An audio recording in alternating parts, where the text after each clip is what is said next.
Hey everyone. Someone did a great tile job in this kitchen.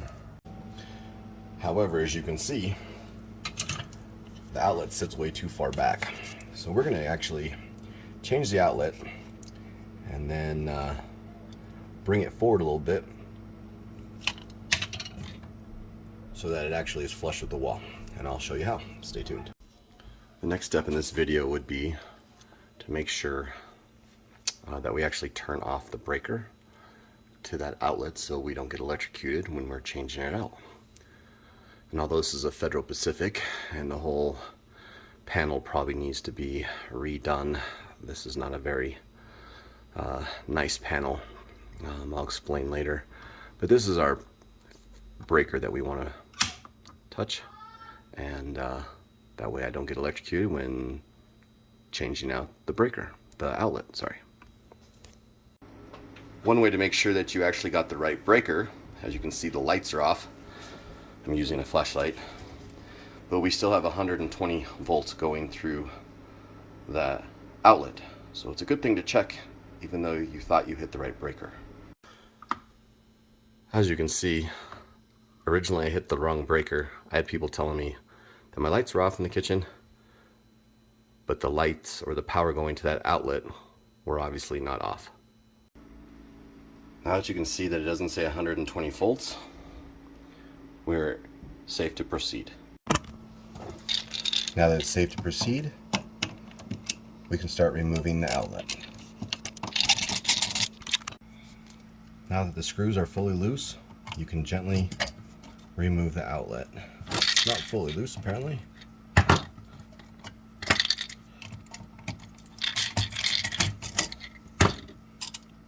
Gently pull it towards you.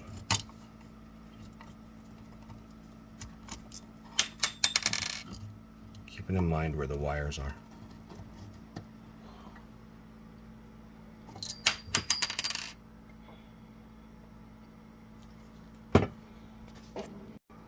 Although it may be very hard to see, in this situation you have two power wires that are black. They've been painted over. Two neutral wires and one ground wire. We're going to take those out. Now our goal is to gently remove these wires. My tool of choice is an owl. But you want to, I don't know if you can see in there, there is literally like a space. In this case, to release the wire, you press down on this slot, just like it says right here.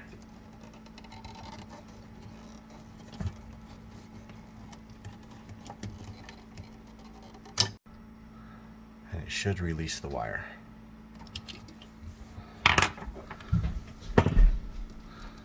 Being that this is power, you want to try and move it out of the way, even though it is shut off. You continue this with the neutral right here, this one that's power, and this neutral.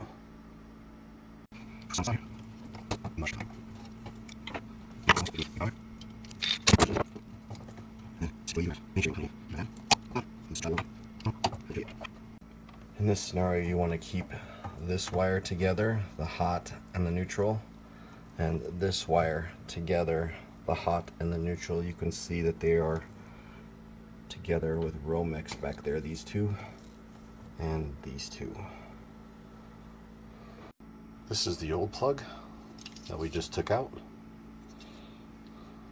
and this is the new plug that we're going to put in, the one that matches the tile. On the back of this, you can tell where to put the white wires, which is on this side, and the power wires, which is on this side, and we're going to put the ground right here. I like my wires to go in the direction that the screw is going to be tightened. In this case, the wire hooks around this way. You would repeat this for the other three screws. This is the second power wire. It's going to go on the same side as the other power.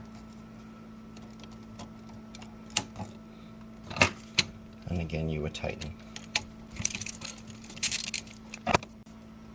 For this part, we need to align this neutral with its adjoining power on the opposite side. I already have the wire going this way because the screw turns this way.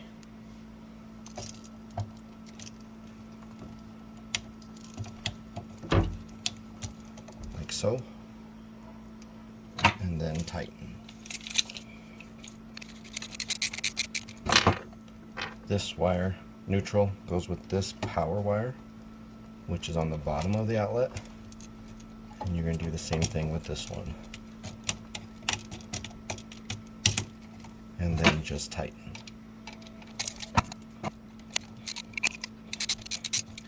Lastly, you hook up your ground.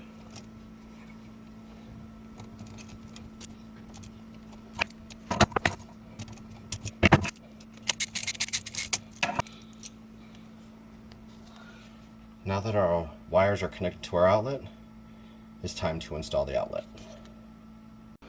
In this situation, in order to accommodate for the 1/2-inch tile, we have gone out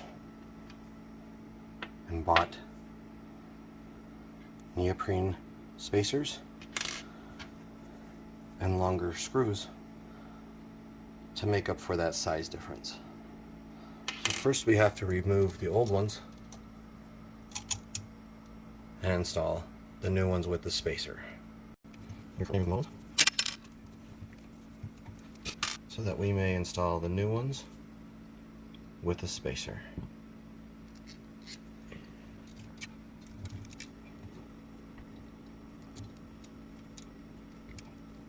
Gently put the plug back inside the wall, making sure all the wires are safe.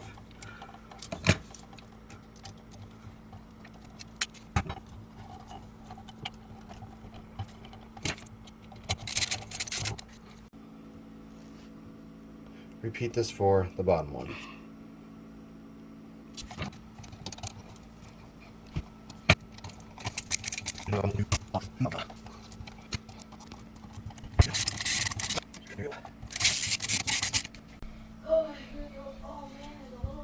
What those spacers allow to do is now it allows it to put this on, and now it's even.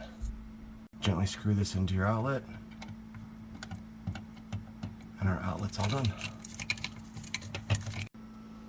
Now our outlet is flush with the tile, and the final thing to do is to turn on the breaker and make sure that we have power to both outlets. Alright, so we are back out in my friend's garage. We are going to turn back on the breaker and make sure we have power to the outlet. Now that your breaker is on, we can test to see if your outlets have power. This may take me a little bit because this outlet has safety plugs to make sure you're not sticking stuff in here like we're trying to do right now.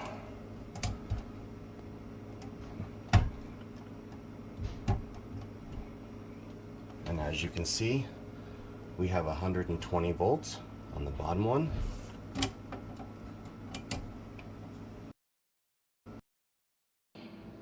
As well as the top. Now we're going to test out our outlet with the light.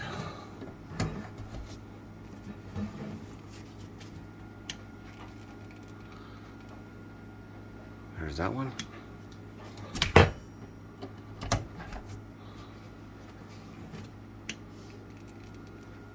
And that one.